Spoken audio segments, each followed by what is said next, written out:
Hey guys, and welcome to another episode of Similarly Different. So, you've been hearing a few episodes, most likely so far, about it, and I've been having these conversations by myself, with my peers, or even with the guest. And what I've been coming across is the different transitions that we all go through in life and in different sectors of our life, whether it's career, personal, self, and the importance of that, of knowing when to jump ship and when to take a risk and when to step back and say, hold on a second. And I think that that's something that I really want to talk on in this episode, because that's something that I literally have lived my life throughout, is jumping and just being like, F it, I hope it goes well. But while doing that and while feeling that, I've always jumped with a little bit of certainty that I know I'm scared out of the fear, but I know I'm gonna do good. And understanding where for me that comes from, in hopes that it can help you identify where that comes within from you. So let's start off with what I feel might be a little bit of the easiest, which is career based, because it's more of a tracked and plan and strategy type situation and not so emotional based or dealing with another human being, which is, we'll get later on into that. So career based, I graduated high school and I did a few semesters of college and I said, listen, this is not for me. I will say I do love to learn, which was kind of a hard thing to navigate of, okay, if I leave college, am I leaving college because I don't want to learn? No.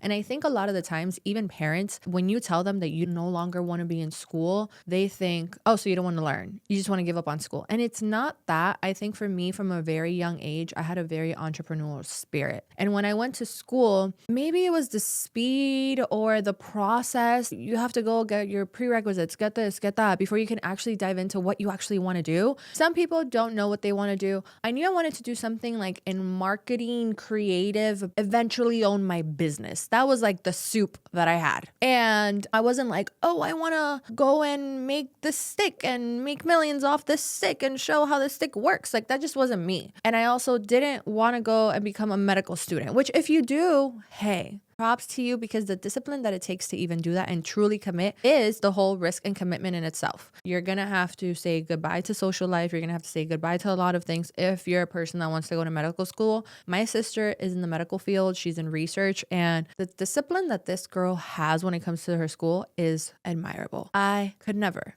Now, I do like to learn though. So the classes that were really interesting to me when I was in college was marketing and business. And we were just talking off camera, typing. Even when I was in high school, I was just very tech savvy and I loved to learn those kind of things. But when I got the opportunity to actually be a part of the company that I was helping build, to me, that was school in itself, because no one can give you experience. And I think from some friends of mine that even have master's degrees now and have trouble finding jobs, they went the really safe route and discipline route of school and have masters, but we're so fearful to take internships. We're so fearful to work for free. We're so fearful to take these opportunities that we're going to make them stretch very thinly and either quitting their social life, missing out on family gatherings and all this stuff, that they went and got a master's degree all the way to a master's and cannot get a job for their life. Why? Because they don't have experience. So for me at that age, when I was 18, I was very free-spirited, also kind of a rebel. And honestly, I think a little bit of rebellion isn't that bad. But I went and I took the opportunity to go dive in and work for this company and learn and build. And again, I just wanted to be the best in whatever situation you put me in. In high school, I was going to high school and I was also getting a vocational degree in my high school for hospitality and tourism. So I was doing wedding planning in my church. I graduated and I was like, I don't know that I want to be a wedding planner, even though J-Lo at the Wedding Planner was my movie. I was like, I don't think I want to do this forever. It's very tedious and very psychotic. So I was like, okay, let me go and help build this management company and do the marketing side, be creative, see where I really fit. Transparently,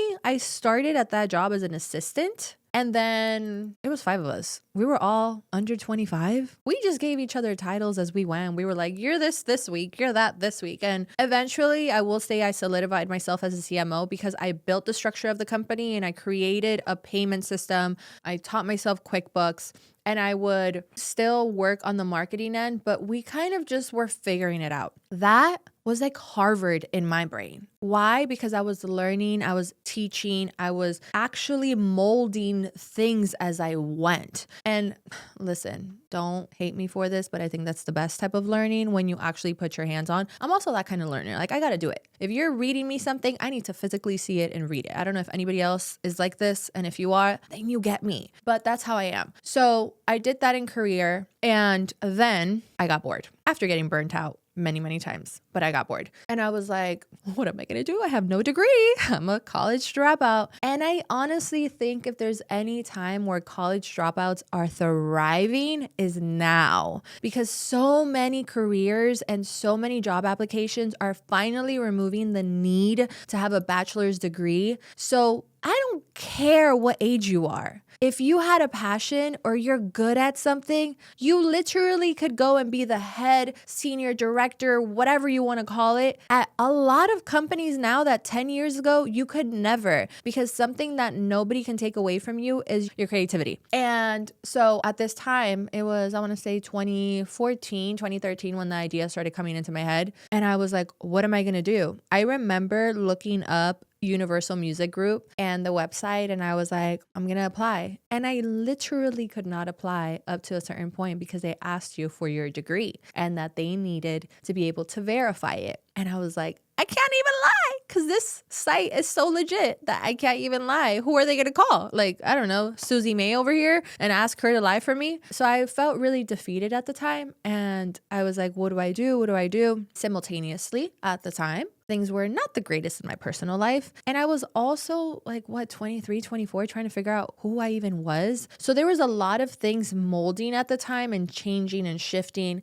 And that happens also in college. So in retrospect, my sister, who is in middle school, and for this episode, I'm going to use her as an example, and I hope she doesn't hate me for this, but she went to school, and she actually went to school outside of Florida initially because she wanted to learn, to experience, to meet different cultures, and went to a state that was not cultural at all. It was very straight and narrow. There was no culture there whatsoever. And it did teach her that she wanted more culture and she actually chose differently. But she was so disciplined in her school and I just couldn't relate to it. But she still to this day ended up moving back to Florida, going to a school in Florida, and then staying disciplined in that. Now, love her for it. Can't be me. When I decided that I had reached my end at my job, it was probably the 150th time that I thought about it. And I was like, how much longer are you going to think about this until you're really going to jump? Now, fear comes in, right? Everybody deals with fear. I don't care how strong you are. I don't care how fearless you are. You deal with fear whether you admit it or not.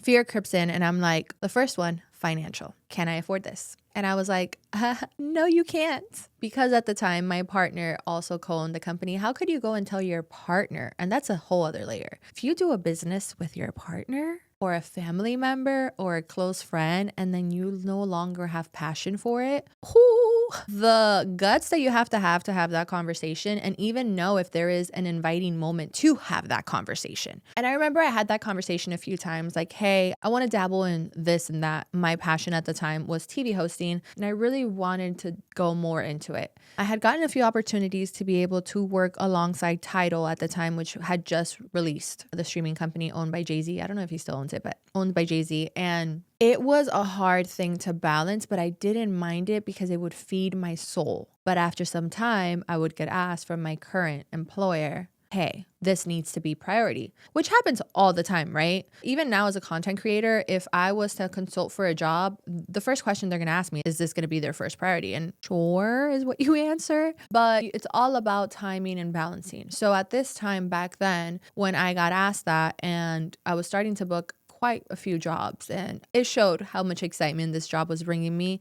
It was like, well, this needs to be priority, your main job. And I would sit with myself the 115th time it would come up to my mind and I'm like, this is not bringing me joy anymore. And I've lost the joy of it. It was stale. It was literally like I had been saving this piece of bread for longer than it needed to be. And I'm like, you see the mold happening and you're still cutting around it and eating pizza of it. And the mold is growing yet again every time. It's done. Throw it away. Throw it away seems kind of harsh, but that was the reality of it, right? And I finally had the conversation and it was not accepted. It was not taken in because, like I said, since it was intertwined with a personal relationship, there was more layers to it, understandably, but it died a part of myself. And I think it took me later on down the road not having a plan B to actually jump. And when the personal relationship had finally hits its breaking point after it was cracking the whole time, for me to be like, well, if I'm ending this personal relationship, newsflash, you're about to be out of this over here. Because whether it's your partner that's going to tell you they don't want to work with you anymore, or you removing yourself, the end is here. And I remember when I decided to end the personal relationship, I was like, you're getting a 2-for-1 and you're not even asking for it. So be prepared. And at the time, I was depressed. I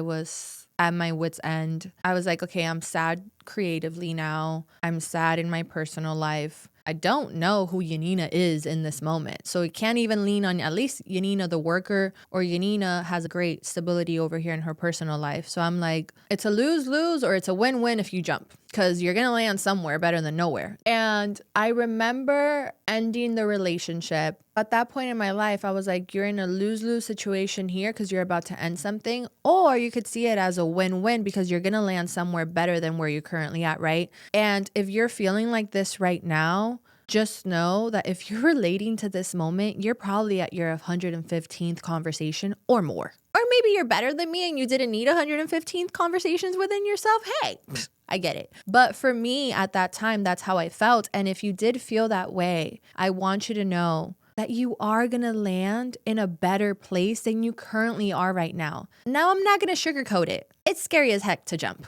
It's scary as heck when you're flying and you're like, am I going to land? How do I put my foot? How am I going to land? You know, like if you've ever been skydiving, you understand this concept, because like the idea of going up in the air is so much scarier than when you're actually flying. And then the next scary part is when the parachute jumps, because you're like trying to figure out what's going on, but then you're like gliding afterwards. And then the next step is like, okay, how am I going to actually land onto the ground? So it's like little steps in the fear, but I'm telling you, you will land. You will land because in that jump, while you're in the air, the evolving that started when you decided to take that jump creates and evolves so quickly, energetically, internally, with who you are emotionally. People even start noticing and seeing you differently. And I remember when I was in that position and I decided to jump, I was jumping, like I said, in a 2-for-1, right? And I had no plan B, but what I did have is the want, the crave, and the longing to find myself and to also find joy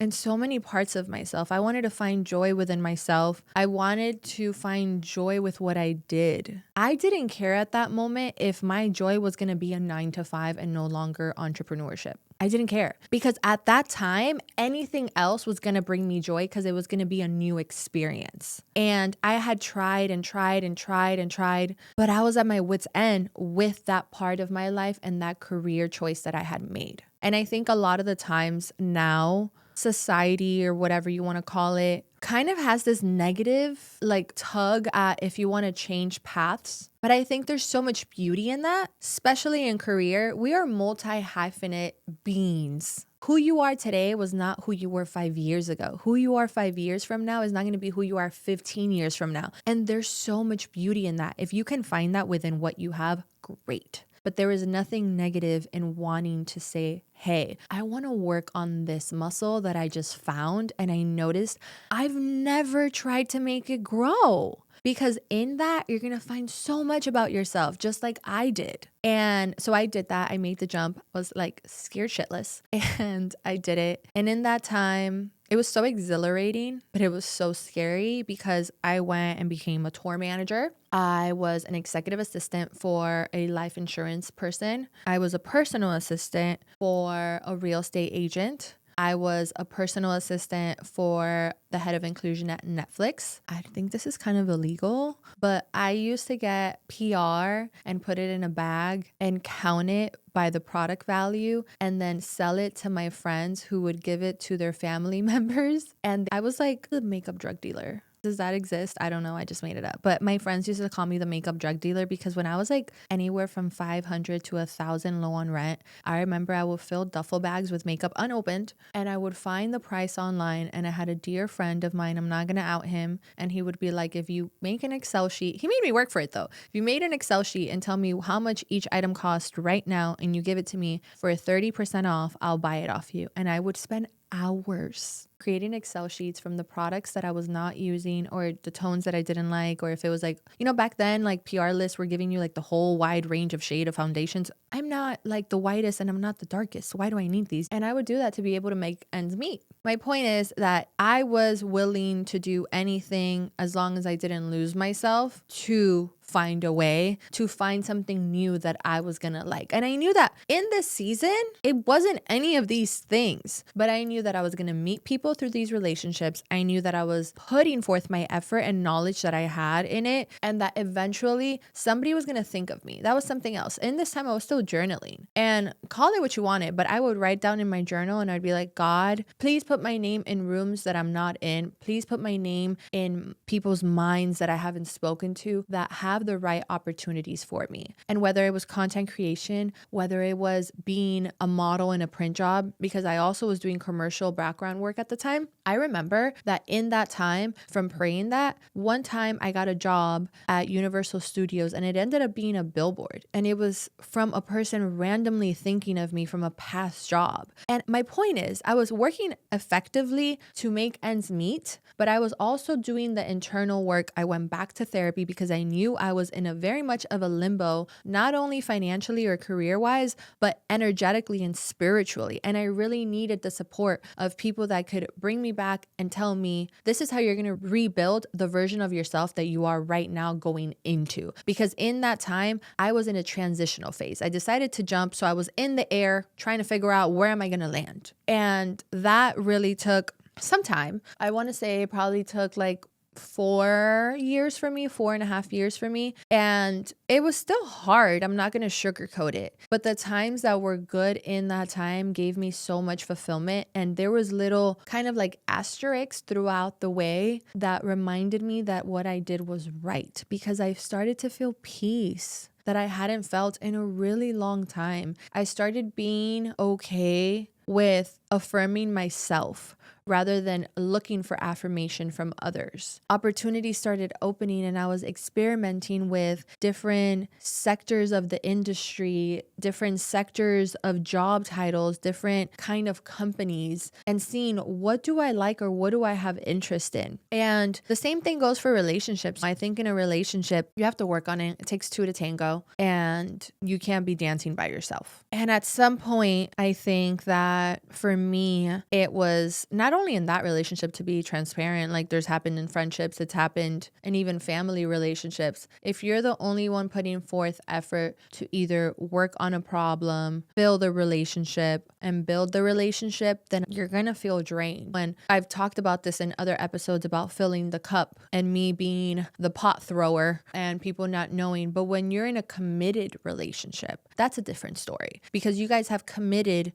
to do something together. I do understand that there's different seasons of your life that you may only be able to give 30%, right? I can only imagine what it is like when you're going through a pregnancy and things of that sort, or any loss in your family, if you may be going through that. But after some time, if there is no feedback or team effort, then what are you doing there? And I'm not even going to use my big relationship there. I'll even use when I actually started dating somebody after that relationship and I noticed that I missed the red flags from the beginning and I allowed that. And being honest with myself that I allowed those red flags to live in the relationship and then wondered, what is happening? And the potential of someone is such a hard thing to be able to walk and build a relationship with someone on. And I think it's very hard to say that and for people to truly, truly grasp it. But I mean this. When you meet someone, you know they're going to evolve. You hope for them to evolve, but you cannot physically make them evolve. The person that they are to you in one warm, cozy night is not their identity. It's who they were in that moment. because they wanted to be in that moment. But if you romanticize women, we are queens of doing this. If you romanticize a man or a woman, if you date the same sex, as that is who they are wholeheartedly 24/7, you are doing yourself a disservice. You are not seeing this person for who they are, but you are seeing this person for who you want to make them into. And that is not giving freedom for the person to live. And I think for me, in my relationship that I'm talking about, using as an example in this situation, I dated someone that I saw so much potential in them. There was chemistry, there was friendship, but there was so much unevolvement in them as a human, as a person, and I could not force them to step into and want to look in the mirror because I loved them for who they were, but I kept putting band-aids and covering them rather than letting them show themselves. And in that, it was like I was two people. I was trying to convince the other side of myself, don't you see he's so beautiful? Don't you see he's so perfect? But the current self of me was like, but you're crying every few days. But you feel anxiety when you're not by him because there's no trust, because the trust had been broken. Now it would be different if you're listening to this and you guys are going through a healing process where the person has put effort and therapy and involvement in rebuilding. But if there's not that and you're the one trying to heal yourself, you're basically letting your scab heal and continuously picking it off when you're in front of them or when you're giving them your energy. And it's something really hard to go through because you literally convince yourself that you are right when you know you're wrong. And you convince yourself that no one is perfect. And listen, no one is perfect. I'm not perfect. There's so many things that I constantly still have to work on myself that I notice that I'm like, ooh, girl, that is not good that you're acting that way, or that you are reacting to this way, or that you even think having these thought patterns. But I'm aware of it. And I have no problem in the future to share with my partner, to be able to make it a conversation, for them to be a column in my life to help uplift me and help teach me or lead me or find solutions for these thoughts, these patterns, or these bad habits I may have. So if you're at this point, and honestly, this is not even with romantic relationships, this is with any relationship in your life. There are so many times now that I take a step back and I'm like, is this relationship serving its purpose? It's not even serving me. It's about serving its purpose. Is it just me feeding onto this person? Are they feeding onto me? Are we feeding each other? Or are we just bland in the relationship? Or are we hitting each other with negative things that are detrimental to our own growth as individuals? You know, I think that throughout time, I've gone through relationships, friendships, even business relationships that I'm like, this isn't working anymore. And that in itself is a scary thing to jump, because I don't care what anyone says, but sometimes friendships hurt more when they end than relationships on their own. I remember a few years ago, I had a friendship that ended, and the way it ended, I still to this day say it felt like I got broken up with, and it ruined me for a long time. I want to say like 6 months I thought about it, because the way it ended was so unfair to me in that moment of lack of communication, of saying, hey, I think this is not working for X, Y, and Z. And I do want to say that when you're going to go and make that leap of jump and change, that's okay. But I think that when you're dealing with a human rather than a job, even a job, you're like, hey, I'm quitting. You're saying something. So there's so much power and strength in saying, I am choosing to remove myself from this, whether it's a relationship, whether it's career. And I have had to do that now, but I have said my piece with it. And with friendships that have evolved or not evolved and ended and their time has come,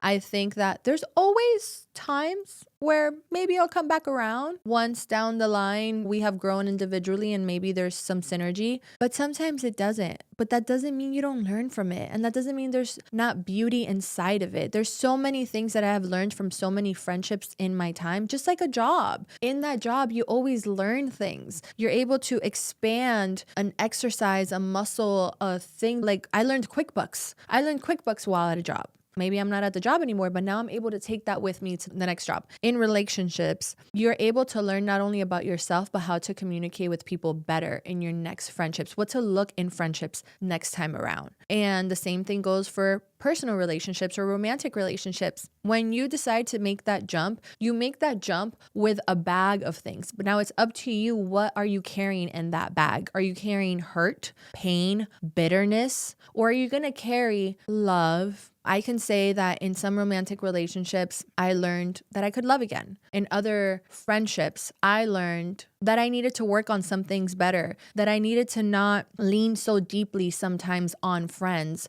Just because I didn't have a strong bond with my family does not mean that I have to pour that in my friends. It means that there needs to be boundaries. It taught me that there needs to be times, and there's different friends for different things. And there's so much okayness in that. Every friend doesn't have to be your best friend. Every friend doesn't even have to know your personal life. And for damn sure, every friend does not need to know your romantic life. And being able to know where to protect that and who to protect it with, who to share it with, what kind of friend to have. It is okay to have social friends, to have work friends, to have friends that you talk to once a year and you love deeply and you don't need to. Low maintenance friends, right? And there's also friends that you could invite over and sit on a couch with. Every friend doesn't need to have all those things in their line of who they are to you. It's unfair. But at the same time, when a friendship is ending, and recently I actually ended a friendship where I noticed that the friendship was no longer growing for them or for me. And it was a very hard pill to swallow because I love this person intensely. But I said, I am doing them a disservice by being their friend because I'm seeing things of them and I've mentioned it quite a few times in a very vulnerable setting. And now, instead of them taking it and one being like, how can we work on this? Or, hey, yeah, I'm sorry about this. I need to work on that. Now they're just pushing me away. So now I'm feeling like I'm doing something wrong when I've spoken with love and with communication. So what did that show me? That showed me that at this time, for whatever reason, this friendship is done. You've tried.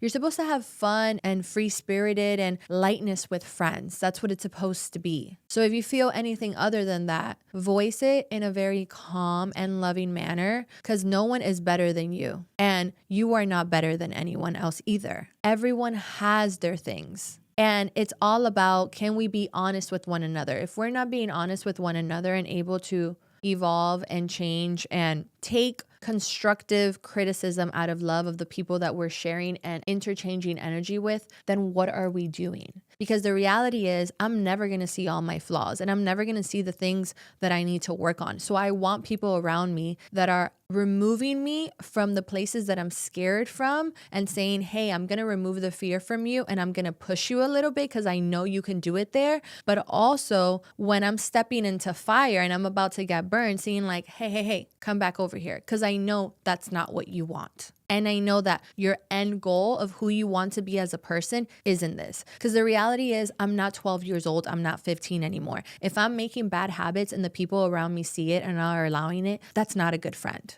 And vice versa. I want my friends to be the best version of themselves with grace, but I want them to be the best version of themselves. So bringing it back to when you're jumping and the fear of that, I think that there's always going to be uncomfortability in those moments, but being okay with the uncomfortability as long as you do things with grace and with peace and with kindness is so important. When I decided to jump from job, and even now when I've decided to take different career shifts, I have said, okay, am I doing this by ego? Am I doing this because I've reached my peak? And really writing down the pros and cons of what is the pro and what is the con from a friendship, a situationship, a relationship, or a career move. What are my pros and cons? And is this actually making me happy or more miserable in my life? And And if it deals with another human being, is having the conversation, do you have the ability to have the conversation with that person? And if it's with a jump of moving out of state, moving out of the country, moving a career, or starting or stopping a class, is this going to benefit? And how is this going to benefit me? Okay, I'm going to get out of college, but it's not because I'm going to go and sit down on my couch and have nothing to do. I'm getting out of college at this moment because I have this and I've already actively set up these things to be able to do that. You see, when I jump, I don't know when I'm going to land, but I see a ground. So I'm not saying you're supposed to have your plan figured out. We never do, right? And at the end of the day, when you believe in God and you jump is with faith. You don't know where you're going to land, but you have done the work to do it, whether that's connecting with people, saying, hey, I'm open for opportunity. Hey, I'm willing to work. Taking that uncomfortable time in your life where you cut out social or you cut out maybe pleasurable things, you cut out sleeping in because you really want change in your life. You are never going to change for the better out of being in a comfort zone. It just doesn't work that way. When you're growing up, you go through growing pains, right? Your bones literally hurt as you're growing.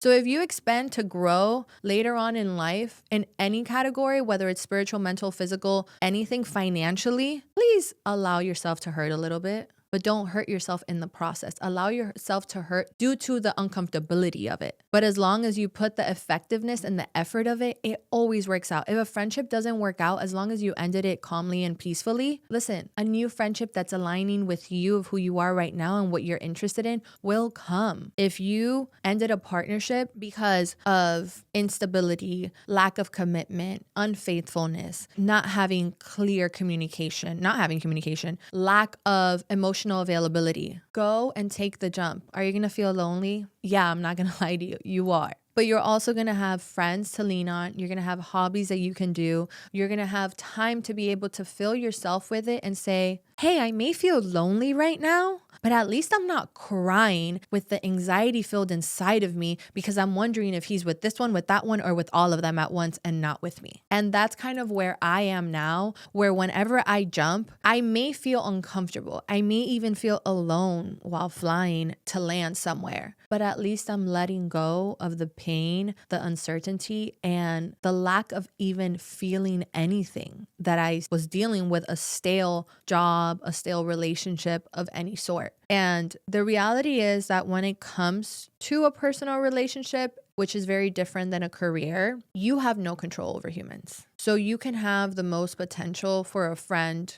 You can have the most potential for a family member. You can believe so deeply in a relationship, in a romantic relationship, but you cannot control another human being, no matter how much you try. You can speak to them positively. You can even gather different resources from them. But people are going to be who they want to be. So you got to focus on yourself and make sure that when you're taking risks for yourself to be able to plan the life that you want to be in front of you. And I think that ultimately that's kind of where it's gotten me where I am today in life. And I'm still constantly jumping. And it's still scary, but that's just how life goes. And the more you jump, the more you kind of get used to, oh, okay, this is the butterflies in my stomach feeling. Okay, how am I going to go about this? But you learn to fly to new heights every time. You learn how to evolve through the uncomfortability, and you start getting more familiar with that feeling and trusting yourself even more, knowing, hey, I made it happen some way, somehow last time. You best believe I'm going to make it happen some way, somehow this time, and even at a greater height. Because now you don't need the validation of other people because you're able to say, I am able to fill myself, and you're filling yourself by trusting in your intuition, by having faith, by believing in God, by having a community around you, whether it's family, friends, or a community of creatives that believe in you and trust you and love what you do. And if you don't, for whatever reason, feel like you have any of those and you're like, well, I got none of those, so I am truly alone. Well, you have God. And if you don't believe in God, then start journaling and speak to whoever it is that you're speaking to in your journal. That could be a person that passed away. That could be your younger self. That could be your future self. Because at the end of the day, the one thing that you have is yourself, and you have to lean on that. There are people that are lonely. I have felt so alone many times in my life for different reasons. But if I sat and just let time go by, is anything going to change, even the feeling? No, I'm still going to feel alone. And now a day passed, 3 days passed, a week passed, maybe even a year. Can you imagine if 10 years passed? And you just let that feeling be literally the thing that maneuvers your life and makes you not go for it. I really truly believe that that's the people that are like 65 and then they're like the what ifs. And that's not what I want to be. I don't. So I think that you just have to jump. And I don't like roller coasters, but I'll forever jump for myself, because if there's anything I'm willing to bet on is that I will figure a way out of it. And it's gotten me this far, so I have to be doing something right? But I hope you take something from this conversation, that if you feel and you've been in your head about jumping, this is confirmation. Jump, hug yourself while jumping, give yourself grace. What you're going to feel through that jump, allow it to happen, because it's literally a transitional time in your life. But whatever you do, look forward, because you got to make sure to look forward where you're going to land, and what's behind you. Maybe you'll jump eventually. Maybe it'll meet you down the line. Or maybe it won't, because once you are walking towards the next thing, you'll realize that the seasons has changed, that the setting has changed, the location that you're now at and who you are is so much different. And I think that's the most exciting part and beautiful part. And I'm so excited for whoever comes across this audio or video to be able to experience that, and honestly, many times in your life. And just continue to jump.